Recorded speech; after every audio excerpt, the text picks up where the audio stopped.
Hey y'all, it is Giacomo. I am back on the platform. As I said in my post a little while ago, I'm not going to go silently. I will not, of course, try not to, of course, screw up my branding because I am a Hebrew. I belong to Yahweh.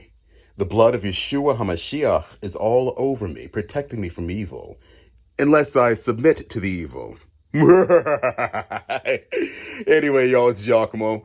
Getting my warm up on for the workout coming up before I hit the gym. Floor's a mess. Look at that. My God. I've been a little busy with Uber and Lyft. Um, a lot of you have already seen the Portland City Commissioner. You may have seen the videos by now. I kind of took a YouTube vacation on top of all of this. Uh, this woman got underneath the skin of a Lyft driver, as has happened with me many, many, many times on both Uber and Lyft platforms.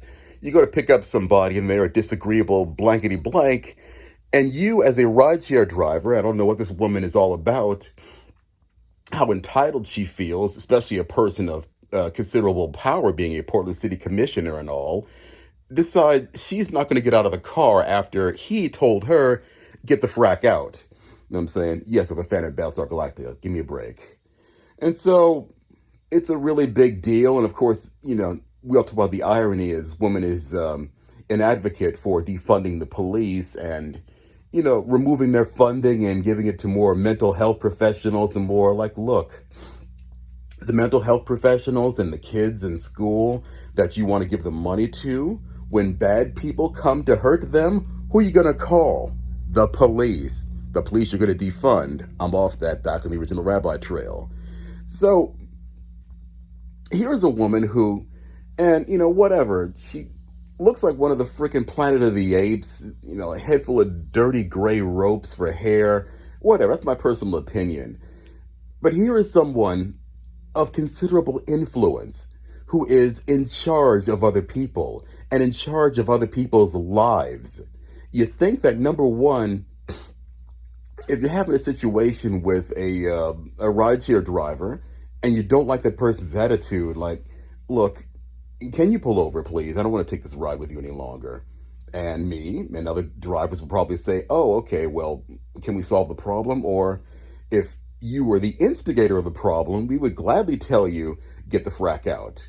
I got a homeboy of mine who got so pissed off at his customers, he pulled over the side of the freeway and put them out. It's back in Texas. I wouldn't do anything crazy like that, but I will pull over and say politely, put the car in park, turn the app off. Okay, sir or ma'am, the ride is now over. Please exit the vehicle, make sure you have all of your belongings. Okay?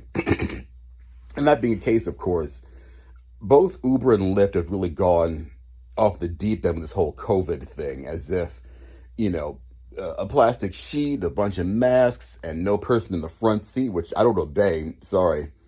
People travel in large groups. You have to accommodate them as much as you possibly can. And so this poor Lyft driver was feeling, like he had to leave his front passenger window open. Now, when she asked him to close it, as what the scuttlebutt says, we say the Marine Corps scuttlebutt or rumor says, that he closed it somewhat, but he had to leave it open because of COVID. And I guess it wasn't good enough for her. Again, this person who's in charge of other people and all, in charge of other people's lives and all, that was not good enough for her. And so she read him the riot act, probably called him every name in the book and made sure she threw the racial element in there as well. And that Lyft driver was like, you know what?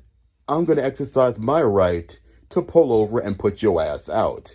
Okay, you want to have a crappy attitude? I don't really give a crap where I drop you off. You're getting out.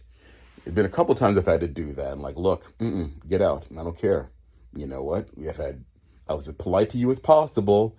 You want to be like this? Get out of my car now. Now, in all honesty, this woman probably should have had, if she felt so unsafe being dropped off at a gas station. I don't know what time of day it was, but that's about the safest place she possibly could have been dropped off. In all honesty, I don't know the situation, I don't know the city, but he didn't drop her off on the side of the road in the middle of the city someplace, and obviously it was a well-lit place, so she had to get out, period, point blank. And she also didn't understand how Uber and Lyft work, where they want you to call another passenger, another car for them. Like, look, no, that's not how the system works. When the ride is over, you hop out of the vehicle. If you want to go someplace else, you get back on the app and hit it up. You know, it's just amazing how entitled these Democrat leftist jackwagons are, that when someone tells you no, it's not good enough for you, you get to sit there and antagonize them and call the police on them because you're a black woman in America and you're going to be killed by a white police officer if a white police officer shows up. Love you people. Nah, I don't really. Anyway, more content to come. Thanks for sticking around. I'm Giacomo. Love you. Shalom.